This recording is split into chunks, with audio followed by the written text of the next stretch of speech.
We're going to discuss the latest in regards to West Ham's pursuit of a replacement for Graham Potter, with a little bit of a focus on Nuno in particular. Before I do that, I want to discuss the stories, the origin of these stories. How legit are the rumours that's going round? Now, before we get into it, if you're new to Hammer Chat and you like the content, please do subscribe.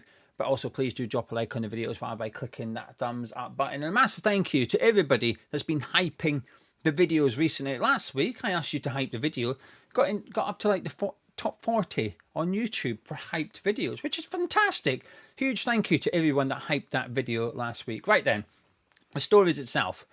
A couple of weeks ago, a story came out that David Sullivan was no longer speaking to anyone in the media. He wasn't speaking to journalists, and he wasn't speaking to anyone in the West Ham fan media outlet space. He was ignoring everybody and replying to nobody. Now, as far as I'm concerned, that's a good thing. That's good news. I was pleased when I read it. Now, I wish the reason was different. I wish the reason for that stance was he's stepped back, he's evaluated how he's run the club, and he's decided that speaking to people and leaking West Ham news is unhelpful. It's unnecessary, but generally people don't really like it. It can undermine the manager, it can undermine players, and there's not really any benefit to West Ham with David Sullivan speaking to journalists and people in the West Ham fan media space. It's not very helpful. So I wish the reason was he had a change of behaviour, he was changing a culture, and this was a permanent stance. He's realised he's wrong and he's going to stop it. However, I don't think that's the reason. I think the reason is it's a reaction. It's him fighting back. It's out of spite that some of those journalists he's been replying to are giving the protests publicity or even agree with the protests. And his reaction was, well, I'm not going to speak to any of you then. So, also good news. I'm glad he's not speaking to anyone. But when discussing the managerial situation in the last few days, some subscribers, understandably and rightly so, have said, hang on a minute, if Sullivan's not speaking to anyone, then these stories must be made up then. How could anyone possibly know? And my answer is no. As in, they're not necessarily made up. I'm sure some of them are, by the way. I'm sure some journalists do just get a bowl with some managers' names and go, that one will do. Who's that? Yeah, let's link him to West Ham. Happy days. Because I think everyone's aware, and I think everyone accepts, that we are looking to replace Graham Potter. So as a journalist, you know that part of the story. But that's not going to do much in terms of a story. You need other managers. So I think there will be some made up stuff. But I also think there's a lot of it legitimate. I think a lot of it will be true to some extent. Because if we can agree, if not, just go along with me hypothetically, I think a lot of you will agree that West Ham are looking to replace Graham Potter. I think those photos of Nuno last week was some quite big evidence that he'd met David Sullivan, at least. And if that's the case, plenty of people will be involved. Agents will be involved. They will speak to journalists. So there's ways of information getting out there without David Sullivan being involved. I think most of the time, even when he was speaking to people, he was not the origin of the story. I think sometimes he just confirmed it. A journalist would hear something, email David Sullivan and say, I've heard this, and Sullivan would sometimes confirm it or deny it, and the journalist would then get proof to what he's heard one way or another and run the story regardless. So I think he was sometimes just used for fact-checking more than anything else. Jacob Steinberg has connections at West Ham United without David Sullivan. There may be a clue on my bookcase I have presented for you. Ex-West Ham employee has connections at West Ham United that is not David Sullivan. Since this stance of Sullivan's, X has still had news. He's still got the lineup right in the games that he's put up before the official lineup comes out. So he clearly knows someone at West Ham. So his news doesn't all come from David Sullivan. Steinberg's news doesn't all come from David Sullivan. But then that's without even taking into consideration third-party agents, so on and so forth. So I think there is plenty of ways of the news getting out there and it being legitimate without Sullivan being involved. Anyway, so I've discussed the integrity of the stories because a lot of that is important for these updates.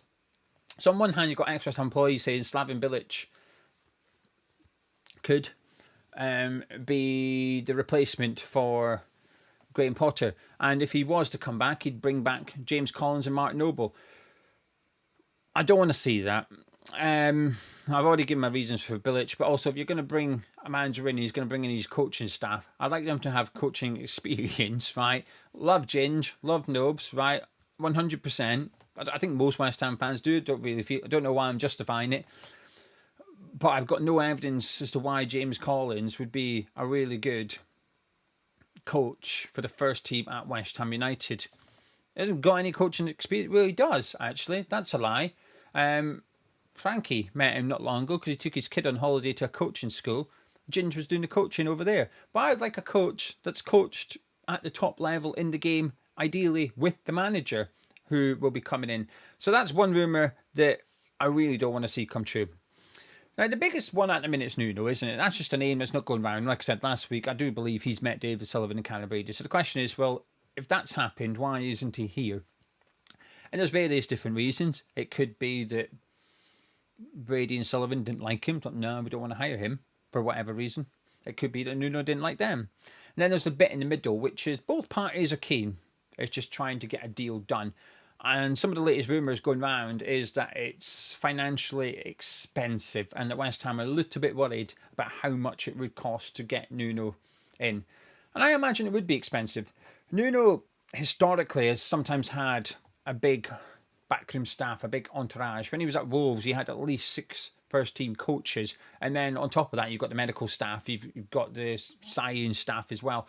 So I think he comes with a big team. And we're not even talking about his agent yet. Just in general, he has a big team. And when he left Wolves, he almost went to Crystal Palace. And Roy Hodgson was coming to his end at Crystal Palace, and it was well known that he was off. So Nuno knew he was leaving Wolves, but he also knew the Palace job was coming up. So Nuno actually approached Crystal Palace. Well, Mendes did. His agent, Jorge Mendes, the biggest agent in football, arguably the most powerful agent in football. He went to Crystal Palace and said, Nuno wants that job. So obviously Palace was like, yeah, brilliant, because Nuno's stock was really high. 2 7th-place finishes with Wolves, got them promoted and finished 7th in the league twice. Third season, not as good. I think they were 13th. But Palace were a side. Palace today were not the Palace back then. Palace back then were a team trying to finish 18th in the league. 17th. Sorry, that would still get you relegated. I don't know why I've got that wrong.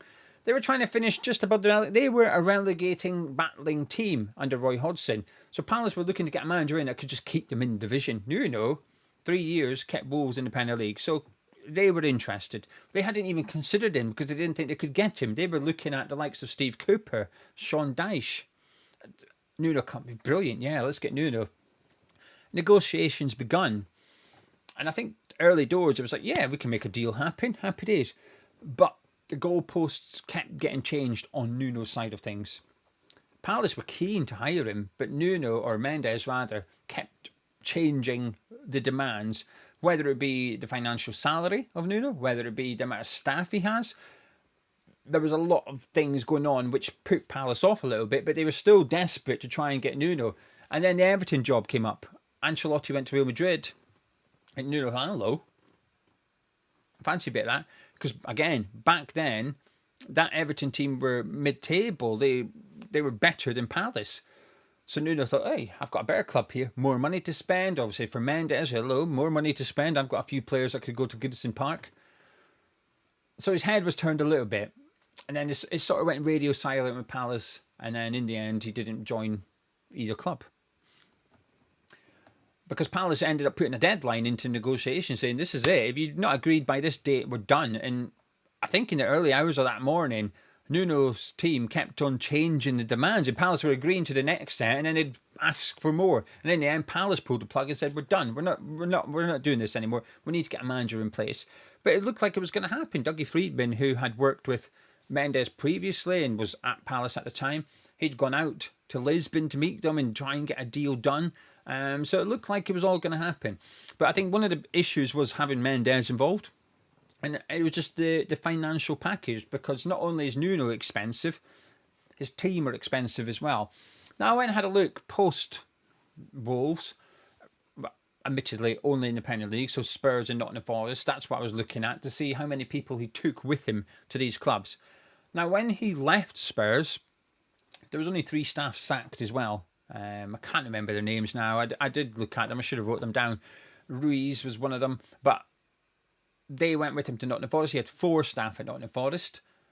So they go with him wherever he goes. They were at Wolves, they were at Spurs, they were at Forest. Naturally, it happens with most managers.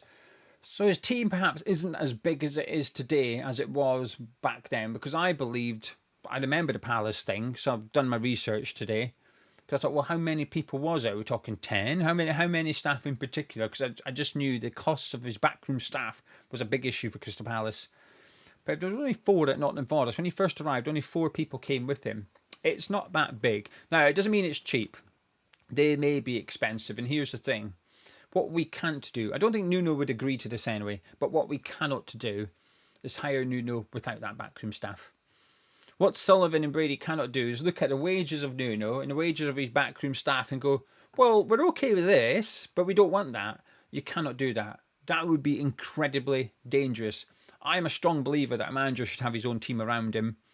And if Nuno's been successful with those around him at these clubs, albeit Spurs was not, but if you consider Nuno's time generally a success and those are with him at all times, you cannot employ him without them. They are important. They are crucial to Nuno. And if it's expensive, if as a package it's expensive, then that's what you've got to decide. You either go all in and you get that expensive team, or you don't. You don't get Nuno at all. I think what you can't do is just go halfway down the middle. And then you've got Mendes. And I imagine West Ham would be a very, very attractive club for Mendes. If he could get Nuno into Mendes and he could start bringing players over to the Premier League at West Ham. Because here's the reality. We've got more money than Wolves. Maybe not so much Nottingham Forest now, but Nottingham Forest when Nuno joined, we probably would have had more money. Certainly wages, we've got more money, but they are spending a lot of money in Nottingham Forest. Right? They're ambitious. But Mendes will have a lot of top players on his book. He does. He's got world-class players on his book who aren't going to come here. But he will have a lot of players in Portugal that he's ready to move. There's a book I read about football finance. I can't remember what it's called. It's not here, otherwise I'd show it to you. And he's in it a lot, and it's, you know, how he made his money. And essentially, he used to invest in players. He used to buy the shares of players, and then when they moved, he was able to cash in. So a bit effectively, there'd be this young player. I think he might have even bought money. I think Cristiano Ronaldo. It's a while ago I read the book, but I think he paid Sporting for 50% of Cristiano Ronaldo. So 3-4 million euros or whatever for 50%. And then when he went to Man U, he got 50% of the transfer fee because it was legal back then. You could do it. Can't do it now. I think we played our big part in stopping that, but that's how Mendes made his money, and he's got the likes of Ronaldo on his books and Mourinho on his books as well. But if he can get Nuno into West Ham, I imagine his eyes will light up because he will see a club that can afford big transfer fees and can afford big wages. And I think very quickly you'd soon see a lot of young talent from Portugal being linked to West Ham. Now, not necessarily always a bad thing, but sometimes it can be a bad thing. You could end up with players that we don't really want and don't really go on to do anything, and that we've brought them in because Nuno's our manager. So I'd imagine that might put West Ham off as well. I wouldn't be surprised if Sullivan's looking at Mendes thinking, I'm not sure about getting involved with this agent because it could bring obligations to some extent. You just see Nuno end up leaving Nottingham Forest because of the transfer window. Edu went in at Nottingham Forest. He started taking more control in the transfer window. Nuno didn't like it. Nuno wanted his players in. Didn't get them. Got players forced upon him. Didn't play Douglas Luiz. Didn't even include Omari Hutchinson in the Europa League squad. Didn't even register him. The record signing didn't even register him. So there was a big issue, right? And then you had Nuno speaking out and stuff. But it wasn't that he was just doing that. He was talking the talk and walking the walk. He was excluding. He didn't play Douglas Luiz and excluded Hutchinson from the Europa League squad. That could be an issue. If he starts getting players forced on him by David Sullivan, don't be surprised if he just doesn't see the pitch at all. And he won't be the only manager. I think it's fair to look at other managers that we've had at West Ham and be a little bit suspicious that Sullivan brought that player in, because when you look at the game time under that manager, you think it doesn't really reflect what you would consider a player to get if the manager wanted that player. It just doesn't really add up. So I feel like there could be a bit of a political battle between Nuno and David Sullivan with Mendes in the middle of it. So I wouldn't be surprised that's what's putting us off a little bit. But he's still the front runner. A lot of people are reporting different things in regards to West Ham's search. But I think Nuno is the one thing that's consistent. Everyone's reporting Nuno. Some are saying Bilic, some are saying Bilic is a no-go.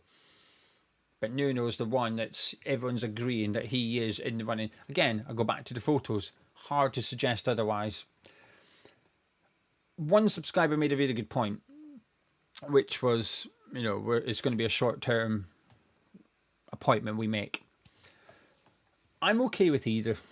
I spoke about the interim manager thing yesterday, and I possibly came across like I was against it. I just think we should be open to anything. I think we should be open to a manager that only wants a short-term deal, and I think we should be open to a manager that wants a long-term deal. I don't think we should be placing those restrictions on ourselves, because in doing so, you might find a manager is willing to come on a 2-3 year contract, and we're saying, no, you've only got until the end of the season. They're going, no, thank you. But he might be the best candidate. He might be the best manager available.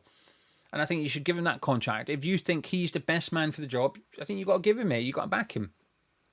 Likewise, I don't think you should say, oh no, we're only doing a long-term contract, because you might find you've got a really good calibre manager that only wants up until the end of the season because he doesn't want to be at West Ham, but it's a job, he'll take it, keep us up, and then hopefully get a new job next summer.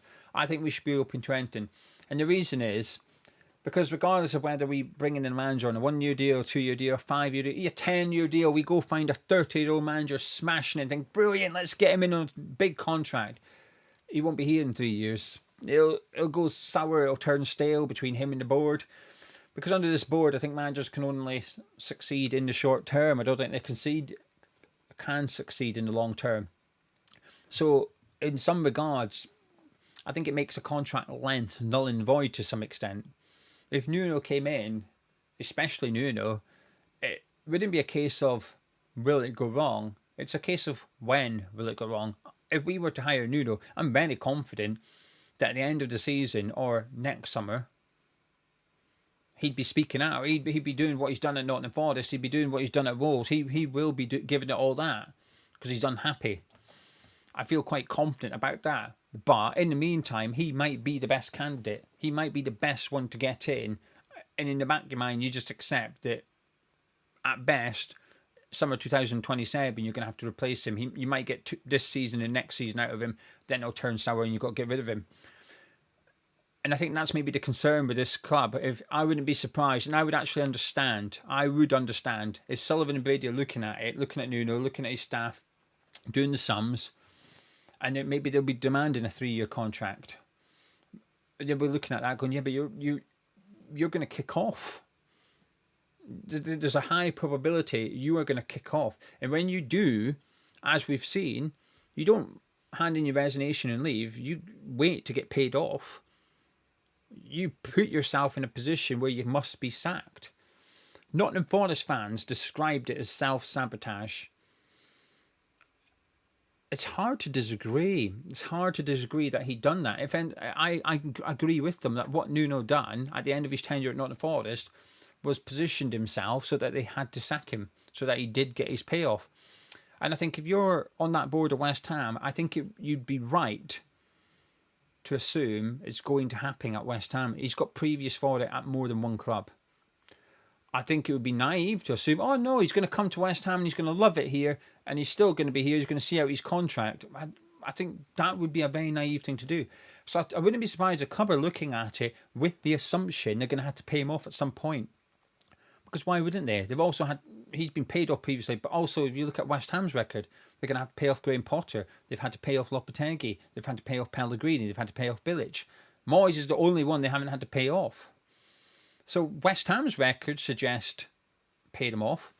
And Nuno's record suggests pay him off. So if he's saying, let's just say he's asking for a 3-year contract, it's quite a tricky one for the club actually, because do you give him it knowing that the last third year he's probably not going to be here for, but it's not just him, it's his team as well.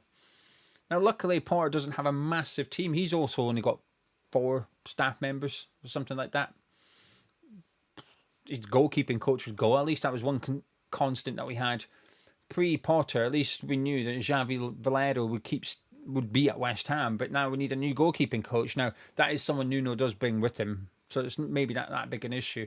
But I do wonder if the stumbling block here is that Nuno's or Mendes is difficult to negotiate with. Historically, he will start moving the goalposts a little bit to try and squeeze everything he can out of this deal. But also, West Ham are looking at it, and I've seen the reports too expensive. Is it too expensive? Could we afford Nuno? I think we could. His salary, his team salary, I think we could afford it. Or is it bad value? Are they looking at it going, we're essentially going to have to pay 3 years for a 2-year manager? Evidence suggests that might be the case. But here's the thing. I don't think we can be choosy. I think we're in a position, and it's desperate. We are desperate. We get this slightly wrong, we'll get relegated. We get it right, we'll stay up. The difference between the two is significant. It's hundreds of millions of pounds. It's people losing their jobs. Speak about Nuno losing their job. The people in the ticket office will lose their job. People in the retail shop will lose their job. Not as much as other clubs. The one advantage, if you like, is that having that stadium is that we don't employ the stewards. We don't employ the catering team. We won't be the one sacking them. It'll be Delaware North that'll be sacking their staff, saying, sorry, we don't need you at the London Stadium next season. You've lost your job. So the club's employees would still get reduced, just not as drastic as, say, another established. If Wolves went down, there'd be more cuts at that club than there would at West Ham. But the difference between disappointment going wrong and being right is huge. We have to get it right. And actually, it may be that Nuno's expensive. It may be that you consider Nuno to be bad value. However, the cost of Nuno will be much less than the cost of relegation. And if they believe Nuno's the guy that's going to come in and keep them up, and he's almost guaranteed to do that, I'm not going to say pay what it takes, but they might just have to swallow their pride and might just have to pay a bit more money than they'd like to. Because I think they need to do all they can, not to get Nuno. I think they need to do all they can to make sure we do not get relegated. If we get relegated, we think things are bad at the club right now, it will be significantly worse in the Championship. Because those people that are attending the games, aside from West Ham fans, are there for Premier League football. They won't be there for Championship football. The attendances would reduce drastically if we got relegated. They need to do everything they can to get the person they believe will keep them in the Premier League. And if that's Nuno, I think they're maybe going to have to agree to a few clauses that Crystal Palace would not. It's not a good situation to be in. One thing's for sure, or I'm certain of, I am confident on this. You won't change my mind on this. They want to sack Graham Potter. They know they should sack Graham Potter, and they want to sack Graham Potter. I think the only reason they haven't done is because they want to get the next guy lined up. And I think that's a mistake. Just sack him and put Mark Robson in charge. Buy yourself time. And you might end up with Nuno. If I go back to the start of the video, the reason Nuno almost joined Crystal Palace didn't approach Nuno. The job was available. Mendes and Nuno reached out to Crystal Palace and said he wants that job. That might happen at West Ham. Sack Potter, put Robson in charge for Everton and Arsenal. And you might find a surprising name pops up that you think, oh, didn't know we could get him. That's the guy that's going to keep us up. You just never know. Because I feel like what they're doing at the minute is going through the available managers. And it doesn't feel like they're that certain on someone. He will be out there, and there will be plenty of them. They just don't know who he is. That's a bit of a problem. Anyway, thank you very much for joining me. That's my ramblings for Tuesday morning. Let me know what you think in the comments below. But essentially, there was 2 points to this story. One, just because there's leaks doesn't mean they're not true. They just don't come from David Sullivan. I don't think most stories came from David Sullivan originally, 2 weeks ago. And the second one is, I get why they're a little bit hesitant on Nuno. But if they're convinced Nuno's going to keep us up, if they are over 90% sure Nuno will keep us in the Premier League, I think they're just going to have to sign a contract that perhaps they're not best pleased with and just take it on the chin.